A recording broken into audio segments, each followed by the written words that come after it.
تمنا مدتوں سے ہے جمال مصطفیٰ دیکھو.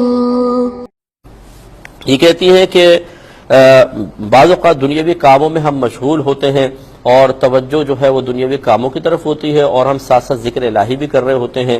تو یہ جو کہا گیا ہے کہ جی غافل دل جو ہے اس کی پکڑ ہوگی، گرفت ہوگی، جو ذکر غافل دل کے ساتھ کیا جائے وہ نافع نہیں ہوتا. تو غافل دل سے کیا مراد ہے؟ دیکھیں وہ یہی مراد ہے کہ آپ اس طرح بس ذکر کریں کہ زبان چل رہی ہو اور توجہ نہ ذکر کی طرف ہے، نہ اس کے معانی اور مفہوم کی طرف ہے، نہ جو اس کے ادب کے تقاضے ہیں وہ ملحوظ ہیں. تو ایسا رسمی طور پہ کیا گیا ذکر ہمارے دل میں غفلت ہی بڑھاتا ہے، اس سے کوئی فائدہ نہیں ہوتا ہے. تو لیکن یہ ضرور ہے جیسے آپ درود شریف پڑھ رہے ہیں اور اپنا کام بھی کر رہے ہیں تو اس کے معنی مفاہیم پر بھی تھوڑا بہت توجہ رکھیں تو رحمتوں کو نزول ہوگا انشاءاللہ. ہاں بالکل بس درود شریف چل رہا ہے، آپ کو خود نہیں پتہ میں کیا پڑھ رہا ہوں. جیسے بعض لوگ ایسے بیٹھے ہوئے بس تسبیح گھمائے جا رہے ہیں اور چل رہی ہے زبان تیز تیز تیز تیز تیز تیز، بالکل توجہ نہیں ہے، درمیان میں باتیں بھی کر رہے ہیں اور یا دوسرا اور کام کرتے چلے جا رہے ہیں دنیاوی، اور توجہ ذکر کی طرف کامل نہیں ہے.